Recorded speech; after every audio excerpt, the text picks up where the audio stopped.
Bun găsit, dragi prieteni ai sporturilor cu motor. A fost weekend de cursă și ce weekend am avut. Las Vegas, baby, din nou s-au amestecat toate cărțile, Valentin, și am avut surprize încă din calificări. Russell în pole, lângă el în prima linie Carlos Sainz, nu neapărat o surpriză asta cu Carlos Sainz, apoi Pierre Gasly în linia a doua lângă Leclerc, Verstappen în fața lui Lando Norris, Hülkenberg în top 10 în calificări, Tsunoda, Hamilton doar pe poziția a 10-a. Am avut din nou un weekend nebun. De unde a apărut superioritatea Mercedes încă din calificări? Am avut un weekend extrem, cu factori extrem, condiții extreme și era nevoie de o mașină extremă care să contabilizeze și să producă până la urmă o surpriză, pentru că nici celor de la Mercedes nu le-a venit să creadă în primă instanță cât de dominanți au fost în cursă. În calificări mai puțin, dar în cursă a fost o dominație cam cum am avut înainte de 2022 pentru mașinile Mercedes. Hai să o luăm cu factorii, cu circuitul. Circuitul acesta este unul extrem de puțin denivelat, cu un asfalt lin și un asfalt stradal în cea mai mare parte. Apoi temperaturile au fost cele mai reduse din sezon. Am avut temperaturi în calificări, am avut 12 grade la nivelul asfaltului și 13 grade în aer. În curs am avut puțin mai mult, am avut 16 grade la nivelul asfaltului. Apoi avem tiparul circuitului cu acele zone extrem de lungi de accelerație și două înlănțuiri de viraje cu radius lung, 3, 4 și 5, 6. Și ultimul factor, Pirelli a venit aici cu cele mai ridicate, a impus cele mai ridicate presiuni minime din istoria participărilor Pirelli în epoca modernă a Formulei 1, 28 PSI pe față, 26 PSI pe spate. Era nevoie de o mașină care să genereze instant temperatură în pneuri pentru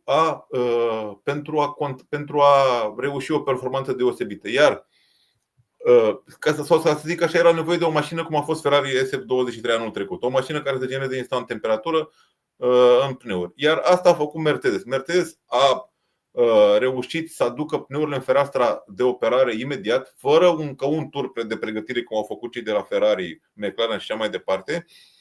Și astfel a câștigat colosal de mult pe primul sector în calificări, sau Russell a câștigat pentru că Hamilton a comis erori față de Sainz.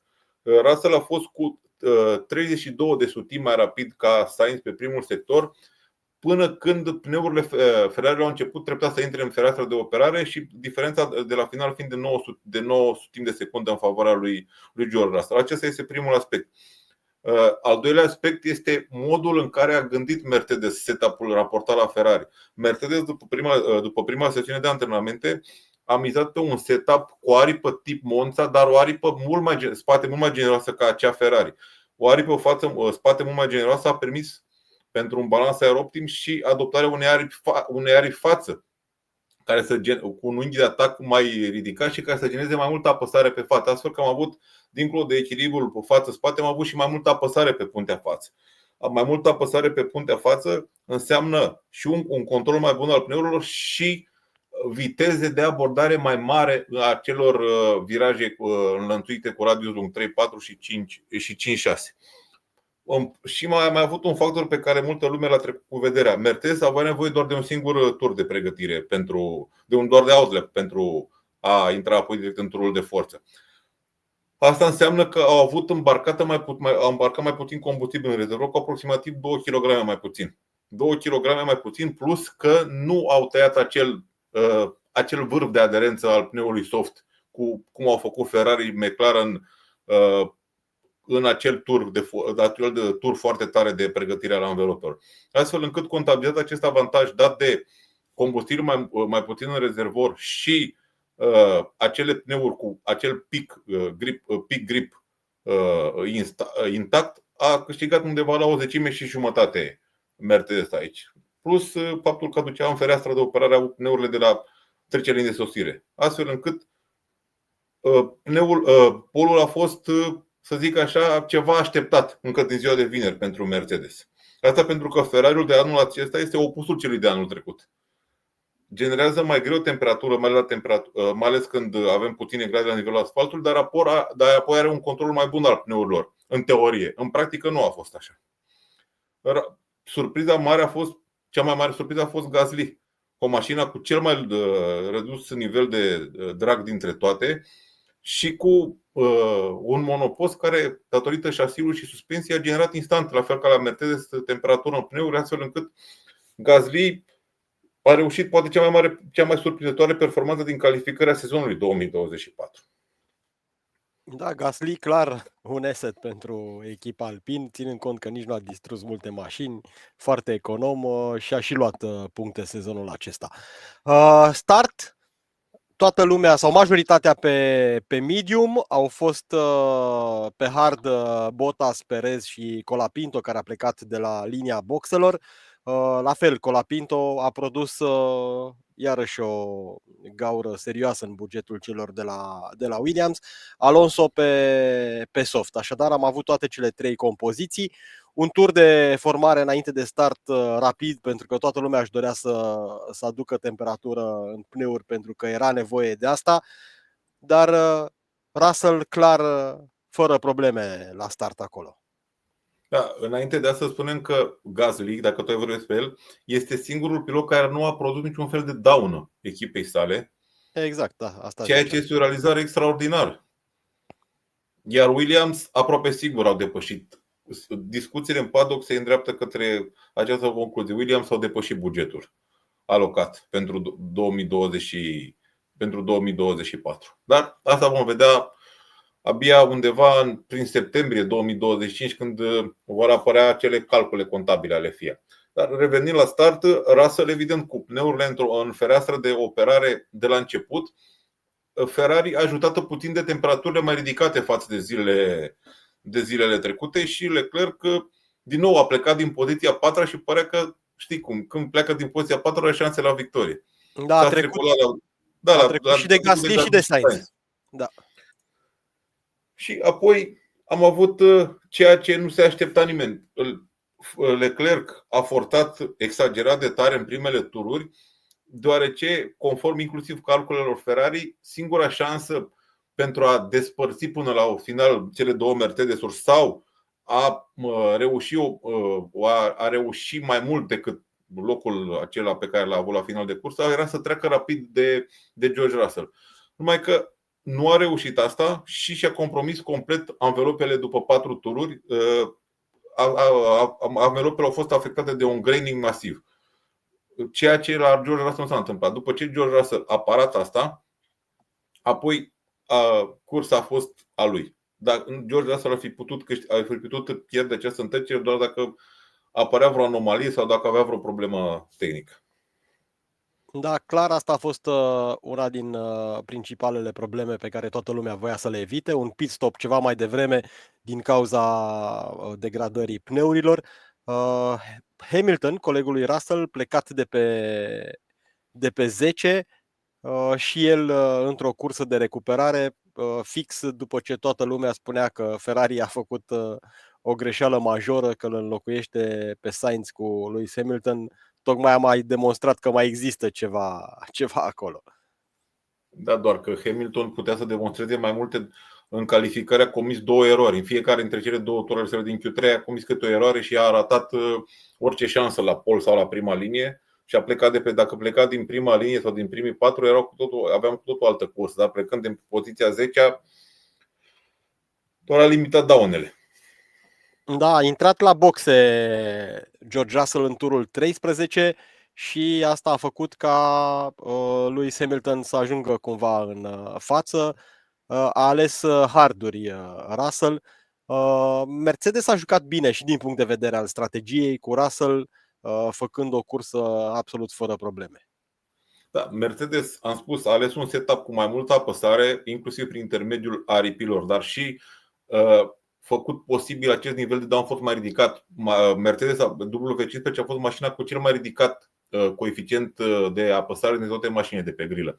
Și pentru că profilul pistei a permis coborârea foarte mult a gărzii la sol. Iar Mercedesul, când rulează cu garda la sol foarte jos, ajunge în acea zonă de confort a monopostului, care e foarte îngustă, în acea fereastră de operare, la care se adaugă aceste temperaturi ce sunt pe placul șasiului și suspensiei Mercedes.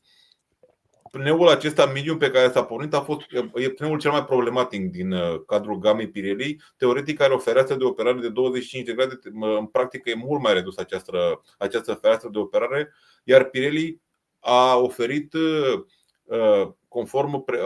următoarea predicție. Cea mai rapidă strategie, cea cu o singură oprire, minim 20 de tururi pe pneul medium. 20 de tururi pe pneul medium a fost ceva absurd. Dintre lideri, cel mai mult, sau dintre primii 10, cel mai mult a rulat cu mediumul Hülkenberg 14 tururi. Iar Hamilton a rămas un tur în plus pe pistă față de Russell, pentru că Russell a avut prioritate la strategie. Fiind în față, el a ales când să intre și a ales acel tur în care să efectueze pitstop-ul. Să precizăm că Russell n-a plecat cu pneuri medium noi, a plecat cu pneu medium cu care s-a rulat un tur de forță în ziua de sâmbătă. Pentru că suntem aici, au apărut diverse discuții legate de o strategie în favoarea lui Russell, pe care Mercedes a dezmințit-o în final. Oricum, Russell avea toate avantajele posibile pentru ca strategia să fie făcută de fapt în jurul său, cu Hamilton plecând de pe 10 și oricum Hamilton va pleca la Ferrari, așa că e clar că Mercedes a pus totul a mers all-in pe George Russell până la urmă. George Russell a fost cel mai bun pilot al acestui weekend. Nu a comis absolut niciun fel de eroare, a mers perfect, a gestionat exact cum trebuie, nu a tras tare decât când a fost nevoie. Nu avem ce să-i reproșăm lui George Russell în această cursă în care mașina a mers ca pe șine în unele momente, iar în calificări a mers ca pe șine până la jumătatea turului, fără niciun fel de adversar, până undeva către virajul al 7-lea. Ce n-a mers la McLaren aici? Avem așa, McLaren e un monopost care nu se simte bine la temperaturi scăzute, pur și simplu generează greu temperatură în anvelope și e greu și să o mențină acolo. Asta odată. Apoi, al doilea aspect la McLaren ar fi faptul că nu are un setup aero, o hartă aero prioritizată pentru astfel de piste foarte low drag. Iar acea aripă spate pe care am văzut-o la Monza și la Baku nu a mai putut fi folosită, sau a putut fi folosită, dar fără acel truc denumit de presă mini DRS, se aducea undeva între 2 și 3 km pe oră în plus. Astfel că McLaren în calificări pur și simplu nu a putut accesa acea fereastră de operare în privința pneurilor, doar în prima parte a circuitului, iar în cursă pur și simplu a mers oscilant. Top speed-ul a fost redus, iar asta este o mare problemă aici, iar când top speed-ul este redus, iar pneurile nu sunt decât doar câteodată ajung în acea fereastră de operare, atunci nu-ți rămâne decât să limitezi daunele. McLaren a avut pe pneul hard, pe pneul C3, a avut o perioadă în care a mers convingător Lando Norris, dar asta s-a întâmplat undeva în jurul turului 40. Red Bull, Max Verstappen clar din nou în cea mai bună formă dată de materialul pe care îl are la dispoziție. Perez mult în spatele său și de data aceasta, dar la finalul cursei și-a atins obiectivul din acest sezon. Max Verstappen, de 4 ori campion mondial. La Red Bull am avut o intervenție a mecanicilor după ziua de vineri în stilul anilor 60-70. Red Bull în această eră a Venturii nu a avut niciodată o aripă pură tip Monza care să fie folosită și aici. O aripă cum au Ferrari și Mercedes, deși acea Mercedes e puțin mai generoasă. Astfel încât s-a venit cu aripa cu care s-a rulat și la Spa și la Baku, dar a observat că pierd extrem de mult pe acea linie de strip, pe acea linie dreaptă de 1,9 km, astfel încât pur și simplu mecanicii au decupat o parte din aripă pentru a se reduce dragul, dar reducându-se dragul s-a redus și nivelul de apăsare. Pe un singur tur, mașina nu a întâmpinat mari probleme în mâinile lui Max Verstappen, pentru că șasiul și suspensia permit o accesare rapidă a ferestrei acei ideale a pneurilor, dar în regim de cursă e altceva. Și în plus, Max Verstappen a avut o nouă podea aici la dispoziție cu acele deviatoare de la admisiile în canalele Venturii modificat. Perez din nou nu a primit. Poate fi și asta o scuză pentru Perez. Bine, nu e o scuză având în vedere ce diferență a fost între cei doi. Dar așa, ca pentru statistică, să prizăm că Max Verstappen a primit acea podea, a venit cu 2 podele Red Bull aici. De acest fel, ambele au fost folosite de Max Verstappen. Mi se pare că în toată nebunia aia din Las Vegas, titlul lui Max Verstappen a trecut cumva la și altele, cu toate că e totuși o performanță remarcabilă și, sincer, îmi place mult cum a știut să gestioneze această parte a sezonului în care, clar, Red Bull nu a fost cea mai performantă mașină de pe grilă. Da, dacă ar fi ieșit pe pod, dacă ar fi terminat pe podium sau ar fi câștigat aici, ar fi fost amplificat sau pur și simplu ar fi fost mai mult în lumina reflectoarelor. Dar Red Bull nu a fost cel mult a 3-a mașină ca nivel de performanță aici, după Mercedes și după Ferrari. A obținut titlul așa cum l-a obținut și posibilul viitor Stroll cu poziția 5-a, bine, Nelson Piquet în 1981, împotriva unei mașini mai rapide, mașina Williams de atunci. Acum și Ferrari și McLaren au fost mai rapide pe ansamblu în a doua jumătate a sezonului, nu și în prima jumătate, când Red Bull a fost mașina cea mai rapidă. Iar Max Verstappen a ținut să ducă să meargă la Zach Brown să precizeze. Spuneai că pot câștiga doar cu cea mai rapidă mașină. Titlul, uite că nu l-am câștigat cu cea mai rapidă mașină, deși e ceva gen, nu știu, e ceva în genul parțial cu ceva în genul sezonul 1994. Benettonul lui Schumacher avea un potențial mai ușor de accesat de către Schumacher față de Williams-ul lui Damon Hill în regim de cursă. Doar că până la urmă Williams au prevalat și au deținut supremația în a doua jumătate a sezonului. Schumacher a obținut titlul la mustață. Cam așa și cu Max Verstappen. A maximizat orice oportunitate. Cât mașina a fost cea mai rapidă, a dominat lejer prima parte a sezonului, iar apoi a pilotat câteodată depășind limitele mașinii. Totul, dacă exprimăm un procentaj, Max Verstappen a fost undeva 60%, mașina 40% în unele curse din a doua jumătate a sezonului. Este posibil cel mai valoros titlu al lui Max Verstappen dintre cele 4. Da, cu siguranță o să ne certe cu ghilimelele de rigoare susținătorii lui Max Verstappen că nu am început direct cu cel de-al 4-lea titlu mondial pentru el, dar e clar că acesta, așa cum spuneai, e cel mai valoros și îmi place, ți-am zis, cum a gestionat foarte mult partea a doua a sezonului, de fapt, că a început cu un șir de victorii care l-au salvat oarecum în final, pentru că dacă monopostul Red Bull ar fi avut probleme încă de la începutul sezonului sau dacă nu ar fi fost cea mai rapidă mașină în prima parte, probabil lucrurile ar fi arătat complet altfel, dar așa a gestionat foarte bine partea a doua, a maximizat fiecare oportunitate. Echipa a fost în spatele său și cred că după toată nebunia aia de la început s-au liniștit lucrurile doar pentru a trece de acest hop. Dacă va mai urma altceva, vedem în pauza dintre sezoane. Nu cred că Perez va prinde sezonul 2025, dar nu cunoaștem toți factorii de care trebuie să țină cont echipa pentru a lua această decizie. Și bravo Max! Până la urmă e al 4-lea titlu mondial, ceea ce e absolut senzațional.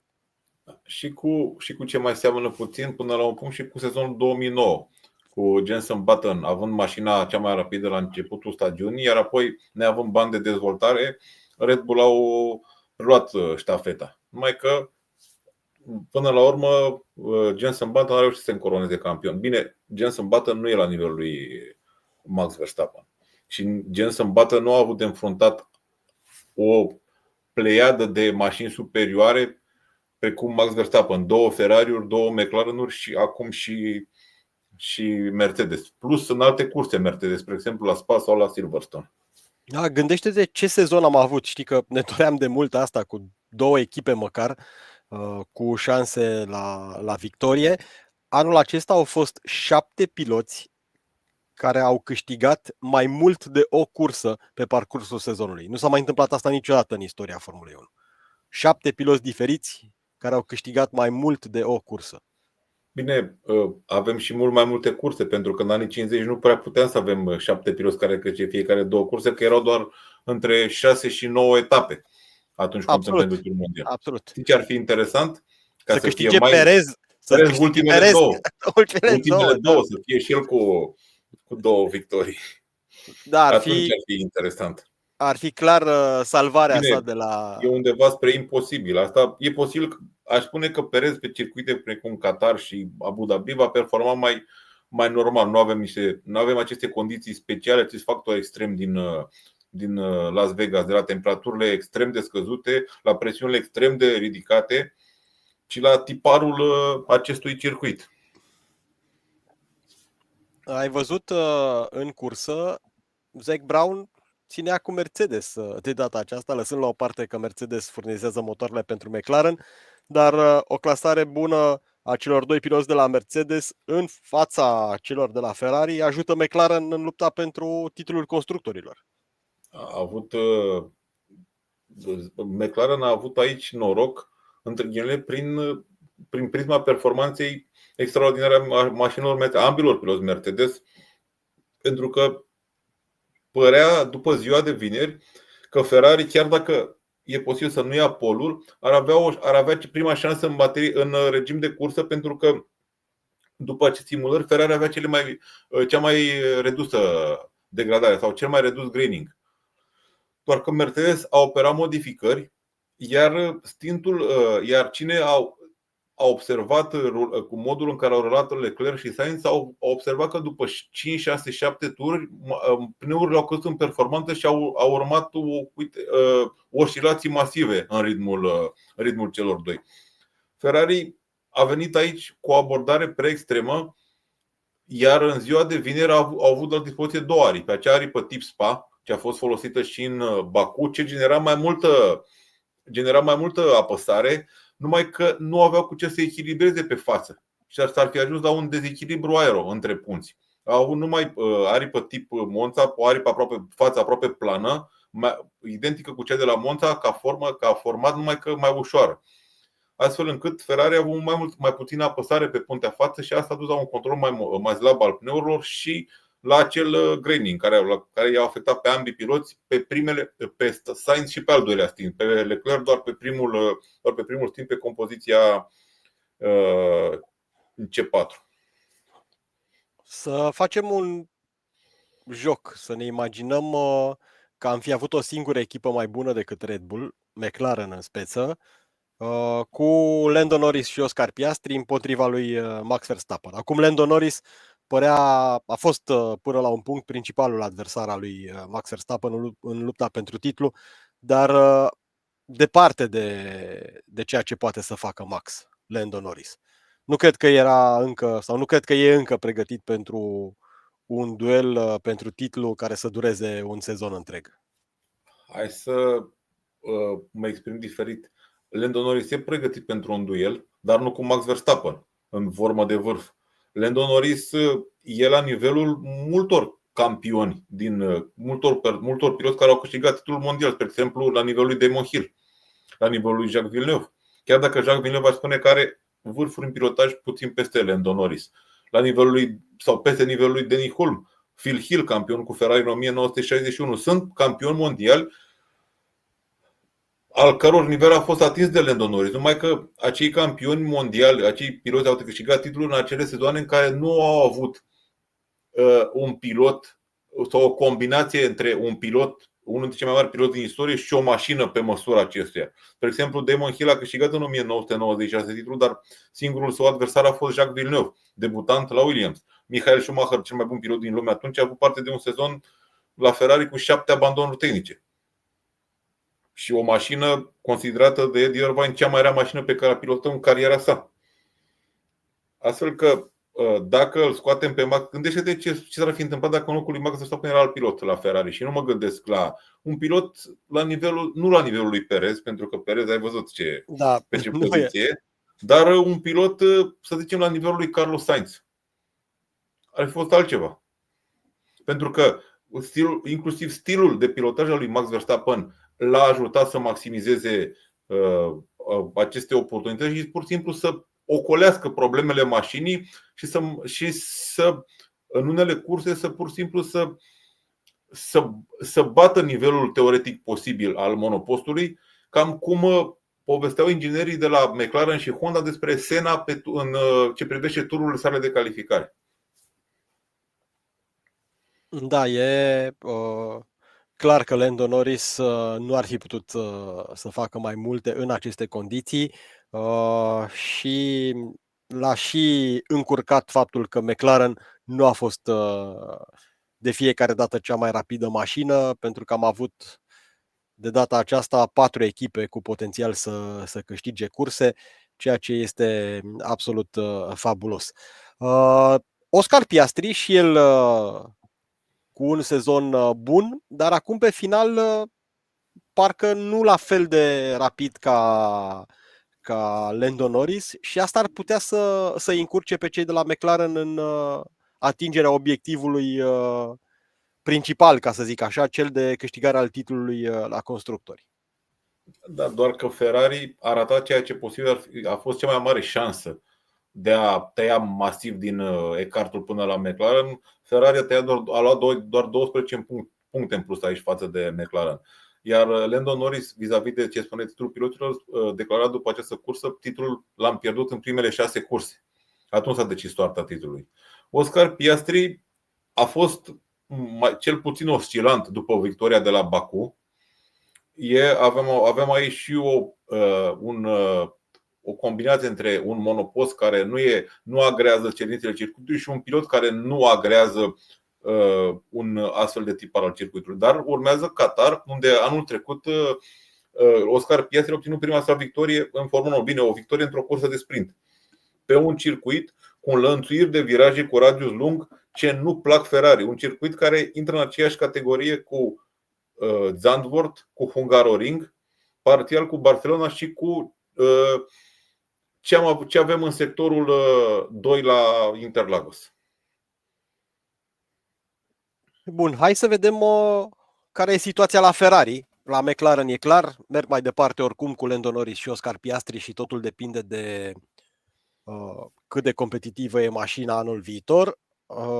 La Ferrari însă pleacă Sainz și au fost iarăși discuții acolo legate de strategie, de înțelegerile interne și pentru prima oară l-am văzut pe Leclerc nu doar nemulțumit, ci și foarte vocal la adresa strategiei cu ghilimelele de rigoare.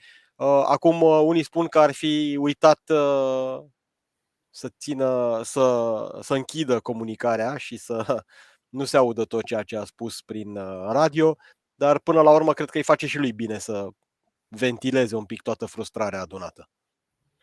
Da, hai să spunem că Sainz a avut aici un avantaj în calificări. În cursă, avantajul nu s-a mai regăsit. În calificări, avantajele lui Sainz au fost două. În primul rând, motorul Power Unit-ul nou pe care l-a primit în Brazilia, ce a garantat un avantaj de aproximativ o zecime secundă pe turul de la Las Vegas. Se poate vedea și modul în care piloții schimbă în trepte superioare. La Leclerc vedem ceea ce englezii numesc short shifting, în sensul că nu schimbă exact la turație ideală, ci o idee sub turație ideală. Nu urcă în trepte superioare la turație ideală, ceea ce se întâmplă la Carlos Sainz. Turația maximă atinsă de monopostul lui Sainz a fost 12.574 de rotații pe minut. La Leclerc am avut 12.507. Asta o dată, dar mai interesant este modul în care și-a pregătit Carlos Sainz anvelopele pentru turul de calificare. Pentru a genera căldură în aceste anvelope e nevoie de deformare. E nevoie de niște forțe laterale mari care să acționeze asupra pneurilor. Carlos Sainz a înțeles asta și în acel tur de încălzire, de pregătire a anvelopelor, a trecut cu viteze mai mari prin virajele, mai ales în cele din sectorul 1 și în combinația 14-15-16, astfel încât a generat temperatură mai multă ca Leclerc în ele. Iar în al doilea rând, la capătul de strip, sau în a doua jumătate de strip, pur și simplu nu a mers linear și a accelerat ca Leclerc, pentru că și astfel, ridicând piciorul de pe accelerație, s-a folosit de frâna de motor în așa fel încât pneurile față să nu cadă atât de mult în temperatură. Pentru că în regim normal, pneurile la capătul de strip ajung să pierdă și 30-35 de grade. Asta a fost o diferență. S-a văzut în primul sector. În primul sector, până în virajul 5, Carlos Sainz a fost cu 20 de secunde mai rapid ca Leclerc. Aici s-a făcut diferența între cei doi. Plus acea zecime dată de power unit-ul mai nou. În cursă, Leclerc după 4 tururi a început să piardă performanță. După 5 tururi, pneurile față erau complet degradate. Graining-ul masiv nu mai putea să-și revină. A fost de acord și chiar el a cerut ca Sainz, dacă are un ritm mai bun, să-l depășească. L-a depășit. Apoi, problema lui Leclerc a fost că în momentul când a efectuat al doilea pit stop, a ieșit în fața lui Sainz. Lui Sainz i s-a comunicat de la boxe să se plieze în spatele lui Leclerc, chiar lui Leclerc i s-a transmis, lui Sainz i s-a indicat să nu te depășească. Și la 2-3 secunde Sainz l-a depășit. Iar Leclerc a replicat, poate ar fi trebuit să-i spuneți în spaniolă. Leclerc a considerat că Sainz îi va întoarce favoarea pe care el i-a făcut-o, cred că în turul 5 sau 6 l-a depășit Sainz, sau s-a lăsat depășit. Iar asta odată. Al doilea lucru care l-a deranjat pe Leclerc este faptul că atunci când el avea pe Hamilton în spate pe stintul secund și era clar mai rapid, ambii, și Leclerc și Hamilton erau mai rapizi ca Sainz s-a lăsat depășit mai greu și a pierdut cam un tur și jumătate până când Sainz s-a dat la o parte. Doar că Leclerc în acel moment nu știa că Sainz ceruse deja de un tur să fie adus la boxe pentru că se confrunta cu un graining masiv pe puntea față. Și apoi intervine ultimul aspect. Îl depășește Sainz pe Leclerc pentru că avea învelopele în fereastra de operare, ceea ce Leclerc nu le avea după ieșirea de la boxe. Se duc ambii peste Max Verstappen. Sainz îl depășește pe Max Verstappen, dar apoi nu se îndepărtează de Max Verstappen, ci pur și simplu îl ține pe Max Verstappen turul la rând în raza sa de res, în așa fel încât Verstappen se folosește de resul oferit de Sainz pentru a se apăra de Leclerc. Conform datelor echipei, Sainz ar fi putut să ruleze cu câteva zecimi de secundă mai rapid, dar nu a făcut-o decât undeva spre finalul cursei, iar în momentul în care Verstappen a pierdut de restul, a fost depășit de Charles Leclerc. Vasseur, după cursă, a evitat discuția. Aici vom discuta intern asta. Sainz a explicat că s-ar fi dat mai repede la o parte sau s-ar fi dat să se ducă la boxe. Tocmai de aceea l-a ținut pe Leclerc un tur și jumătate cu acesta pe urmele sale. Ar aștepta să se ducă la standuri. Ferrari l-a întârziat 2 tururi, plus că a fost acea problemă când s-a dus spre boxe, apoi a fost anunțat că nu sunt pregătiți să-i schimbe anvelopele și a mai efectuat încă un tur. Acolo, în acele momente, e posibil ca Ferrari să fie o anumită șansă la locul secund, pentru că dacă Leclerc ar fi fost adus în același timp cu Hamilton la standuri, sau Sainz în același tur cu Hamilton la standuri, Hamilton, am văzut, având acel handicap pe linie drepte, nu putea să sară un Ferrari. A mers tururi bune în spatele lui Leclerc fără niciun fel de șanse. Leclerc nici măcar nu a tras stânga de volan, pur și simplu a mers pe trasa sa, știind că are un avantaj important în materie de top speed, oferit tocmai de acea aripă spate mai subțire. Da, au ratat o mică șansă aici Ferrari, datorită acestor chestiuni operaționale. Acum, dacă vor să aibă vreo șansă la titlul constructorilor, discuția între cei doi și Vasseur ar trebui să fie una constructivă. Da, aici McLaren are 608 puncte, Ferrari 584. Acum depinde cum stă fiecare echipă pe circuitele rămase în Qatar și Abu Dhabi. Red Bull e la 555 de puncte. Nu, ținând cont că au o mână moartă acolo cu Perez, nu cred că mai pot spera la ceva. Hai să calculăm. Deci avem 44 de puncte într-o cursă, 44 de maximum într-o cursă care se pot obține, plus 44. dar ar fi 88 de puncte plus punctele din cursa de sprint din Qatar, s-ar putea lua acolo 15, nu? Locurile 1 și 2. Da. Deci ar fi 103 puncte maximum pe care poate o marca o echipă în ultimele 2 Grand Prix-uri. Avem un circuit care în teorie avantajează McLaren. Circuitul următor la Abu Dhabi e mai complicat. Da, matematic, primele 3 echipe mai pot câștiga titlul. Mercedes, care e pe 4, nici măcar matematic nu mai poate spera la așa ceva, dar Mercedes poate lua puncte celor 3 echipe din față, așa cum s-a întâmplat și aici în Las Vegas, când a ajutat puțin McLaren. Numai că în Qatar avem temperaturi foarte ridicate. Anul trecut au fost cele mai ridicate temperaturi din sezon. Iar Mercedes la temperaturi ridicate pierde imediat performanță pentru că supraîncălzește anvelopele. Marele avantaj de aici în teorie se va transforma într-un mare, deci marele avantaj din Las Vegas se va transforma într-un mare dezavantaj în Qatar. Și dacă tot ne legăm de numărul de puncte, în teorie și Charles Leclerc îl poate depăși pe Lando Norris în clasamentul piloților. Chiar a spus asta după cursa din Las Vegas. Plus, știi ce? Am discutat în podcastul trecut despre acel truc cu apa în pneuri de care este bănuită McLaren și dacă se confirmă că făcea asta, vom vedea în Qatar. În Qatar este esențial managementul pneurilor la temperaturi atât de ridicate. Dacă McLaren nu utiliza acest truc, atunci nu avea nicio problemă în Qatar. Dar dacă utiliza acest truc, sau echipele care ar fi utilizat acest truc, vor avea mari probleme în Qatar. Da, va mai fi o luptă interesantă în cele 2 curse rămase între Haas, Alpine și Racing Bulls. Sunt 50 de puncte pentru Haas, 49 pentru Alpine și 46 pentru Racing Bulls. Williams mult în spate, la fel Kick Sauber, fără niciun punct. Alpine a pierdut aici o mare șansă cedarea, pentru că i-a cedat unitatea propulsoare a lui Gasly. Nu ar fi luat el multe puncte, dar 2-3 puncte ar fi marcat. Mașina era cea mai rea în speed trap, era a doua după Ferrari.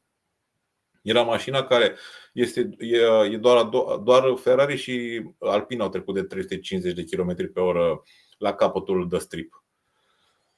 Dar dezavantajul era că, spre deosebire de Mercedes, nu aveau suficient downforce pentru a proteja pneurile. Alpine a avut cel mai low drag setup dintre toate, iar asta i-a avantajat pe linie drepte, iar pe un tur de circuit managementul pneurilor e mai puțin important. A adus pneurile de la început în fereastra de operare și pentru un tur le-a ținut acolo. Dar e posibil, având în vedere poziția pe care a plecat, ca Gasly să fie marcat un punct 2. Iar un punct 2 reprezintă aur curat în acea luptă dintre ei, Racing Bulls și Haas. Da, e în joc locul 6 la generala constructori. Mă uitam aici pe ceea ce urmează, Qatar și Abu Dhabi. Și fiindcă am vorbit puțin despre Qatar, hai să încheiem acest episod de podcast cu Max Verstappen, să-i alocăm ceva mai mult timp. 4 titluri consecutive. Nu sunt mulți piloți care au reușit asta, dar uite, cum a fost cazul lui Sebastian Vettel, au fost cele 4 titluri și după aceea n-a mai urmat nimic. Cum crezi că va arăta un sezon 2025 cu Red Bull nefiind cea mai rapidă mașină, teoretic, încă din startul sezonului, dacă se păstrează trendul de acum? Va arăta probabil cam cum a arătat când a început sezonul european în Formula 1. Cam cum a arătat de la Imola încoace. Sau poate cum a arătat de la Spa încoace sezonul. Doar că trebuie ținut cont, dacă Red Bull termină pe locul 3 în clasamentul constructorilor, de la 1 ianuarie 2025 va avea la dispoziție 80% timp în tunel, iar Ferrari și McLaren vor avea 70 sau 70% în funcție de locul. Locul 1 are 70%, locul 2 are 75%. Deci Red Bull va avea cu 10% mai mult timp de lucru în tunelul aero, ceea ce nu e puțin. Numai că, în principiu, echipele vor dedica cam totul dezvoltării monopostului 2026. Așa că aceste monoposturi 2025 sunt doar toate sunt evoluții ale monoposturilor din 2024, iar munca lui a început undeva în luna iunie. E greu de apreciat dacă McLaren, Ferrari și ce nu Mercedes au reușit niște monoposturi superioare Red Bull. E imposibil în acest moment să spunem, dar în teorie toate aceste 4 echipe vor fi în vârf.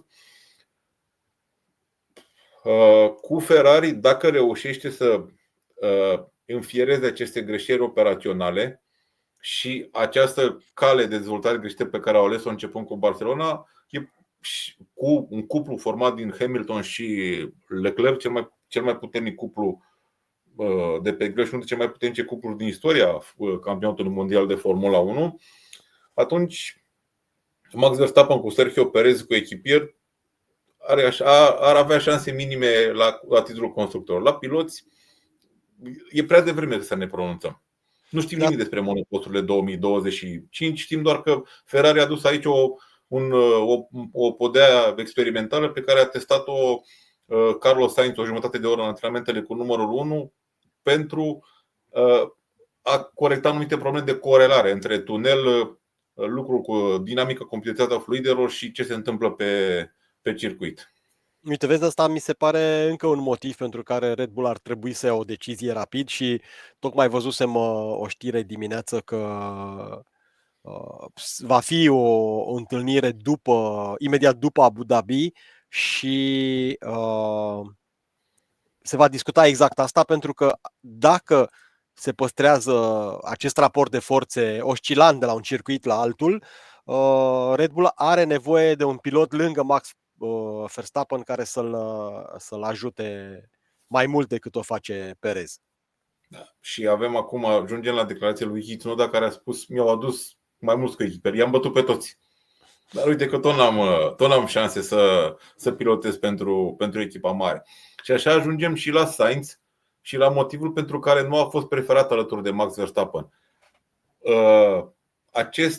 Această tabără a lui Carlos Sainz e considerat de unii e prea ostilă și, ca să zic așa, bagă băstul prin gar prea mult și creează probleme. Red Bull au luat legătura cu Carlos Sainz pentru că nu știu dacă Max Verstappen rămâne la ei pentru 2025, dar ar fi preferat pe Carlos Sainz ca pilot principal, niciodată alături de Max Verstappen, pentru că tabăra din spatele lui Carlos Sainz este una conflictuală.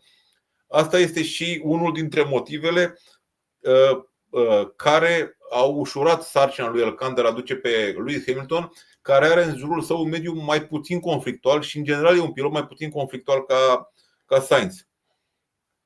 Armonia între coechipieri este foarte importantă, a fost întotdeauna foarte importantă. Bine, în perioadele romantice piloții erau prieteni, piloții mergeau la restaurant după cursă, piloții sărbătoreau titlurile împreună. Ascari și Fangio au sărbătorit împreună titlurile lui Fangio din 1951 la un restaurant ales de Ascari, cu cheltuială plătită de Fangio. Acum e cu totul altceva, iar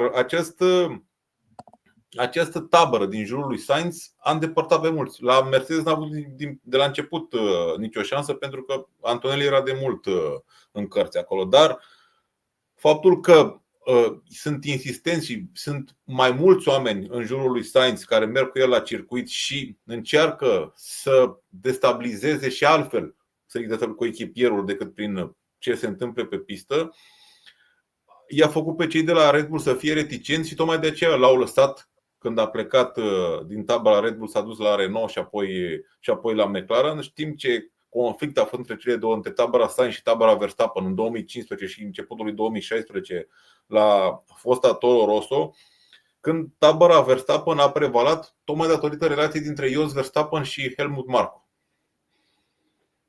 Da, ai văzut, apropo de ce ziceai, Max Verstappen spunea că își dorește să păstreze cu orice preț prietenia pe care o are cu Lando Norris și că nu vrea ca ceea ce se întâmplă pe circuit să o afecteze cumva.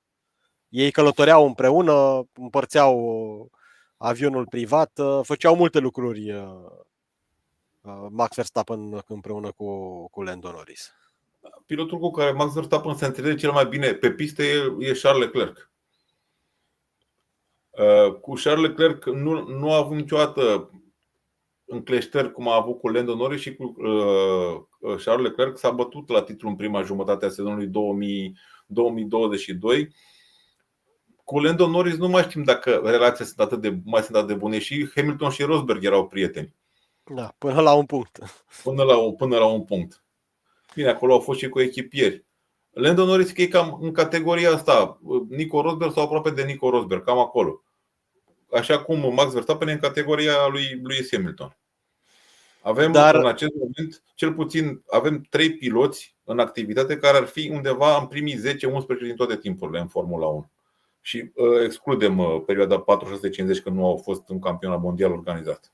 Și sigur nu te gândești la Lance Stroll, de exemplu, în acest moment printre cei 3. Nici la Colapinto, care a mai dat o daună imensă celor de la Williams.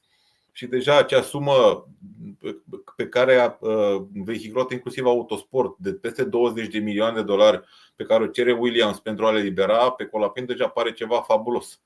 Exact. Ca Red Bull să plătească 20 de milioane de dolari în condițiile în care vor mai pierde peste 20 de milioane pentru că vor încheia pe locul 3 în campionat. Știi că tot vorbeam că avem în această perioadă una dintre cele mai puternice grile, poate chiar din istoria Formulei 1, cu câteva mici excepții. Gândește-te că în activitate sunt Fernando Alonso, Lewis Hamilton și acum Max Verstappen. Sunt 3, așa cum spuneai, unii dintre... pot intra în top 10 din toate timpurile. Hai să nu zicem undeva la coada la top 10, dar aș spune că avem cel puțin 4 piloți care ar fi în top 20. Aici incluzindu-și și pe Charles Leclerc. Ca nivel al grilei avem o grilă probabil comparabilă cu ce am avut undeva la jumătatea anilor 60, când erau Jim Clark, Jackie Stewart, Jack Brabham, John Surtees, Chris Amon, apoi a urmat în scurt timp, a venit și Jackie X, a apărut și Jochen Rindt. Deci undeva pe acolo. Plus campionul din 1961 Phil Hill, campionul din 67 Denny Hulme, dar sunt într-o categorie inferioară celor pe care am enumerat până acum. Plus, bine, Pedro Rodriguez, care s-a afirmat undeva mai spre finalul anilor 60. Dar cam acolo ar fi. Acestea ar fi cele mai puternice 2 grile din istoria Formulei 1. Având în vedere că avem și o multitudine de talente. Nu avem 2 piloți mari sau 3. Avem 4 piloți mari și mai avem și pe George Russell, pe Lando Norris. Nu știm, am avut impresia că ai zis Lance Stroll. Nu, Piastri.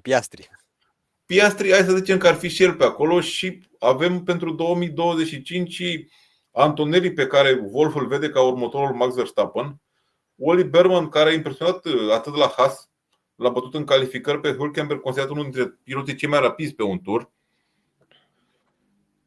Avem suficienții, avem cel puțin, ca să citesc și pe Zach Brown și pe Toto Wolff, cam 7 piloți care ar putea câștiga titlul cu o mașină potrivită acum.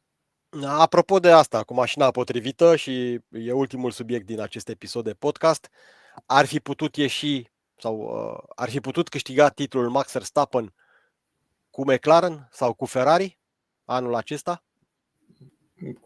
Iarăși, ipotetic vorbind, că e greu depinde, deci nu, depinde. Ipotetic ar fi câștigat, ar fi putut câștiga și Lando Norris titlul cu McLaren, ipotetic. Depinde de cine era în mașina Red Bull și în mașinile celelalte.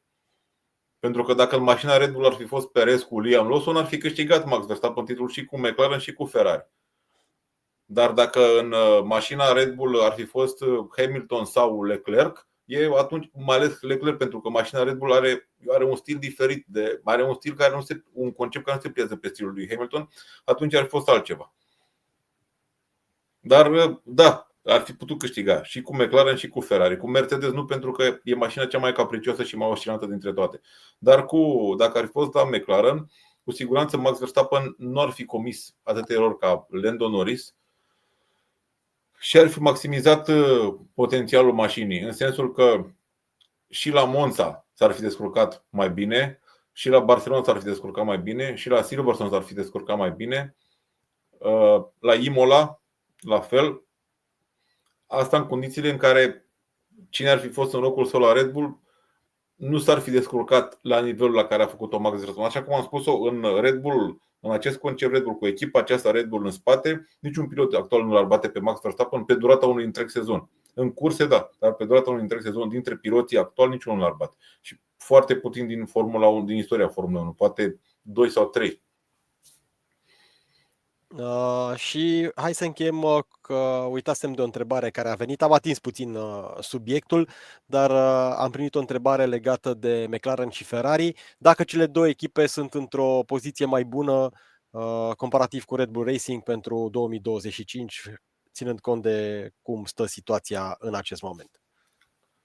Având în vedere trendul pe care l-au urmat ambele și că mașinile 2025 sunt evoluția de mașinilor 2024, în teorie McLaren și Ferrari ar trebui să fie peste Red Bull în 2025, pentru că Red Bull a mers pe o cale greșită pe care a descoperit-o abia după pauza de vară și au încercat să o corecteze limitați de buget.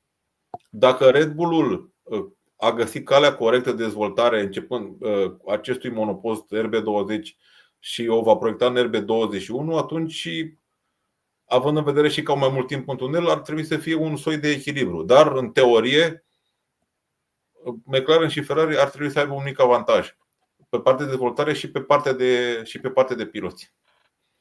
Mă refer la titlul constructorilor, nu la calitatea intrinsecă a fiecărui pilot în parte. Pentru că în acest moment Max Verstappen e probabil cel mai bun pilot din Formula 1 și cel mai bun pilot al perioadei post-2020. Bun, am încercat să despicăm puțin firul în patru după cursa din Las Vegas. Urmează Qatar, am vorbit și despre asta, așa că pregătim episodul de după această cursă. Avem apoi Abu Dhabi, așa că e un final intens de sezon. Găsiți podcastul nostru aici pe canalul de YouTube, like, subscribe. Dacă aveți întrebări, le puteți lăsa în comentarii. Suntem și pe Instagram, pe TikTok și pe Spotify, așa că oriunde ne urmăriți, vă mulțumim pentru asta. Ne vedem după cursa din Qatar. Până atunci, toate cele bune. La revedere!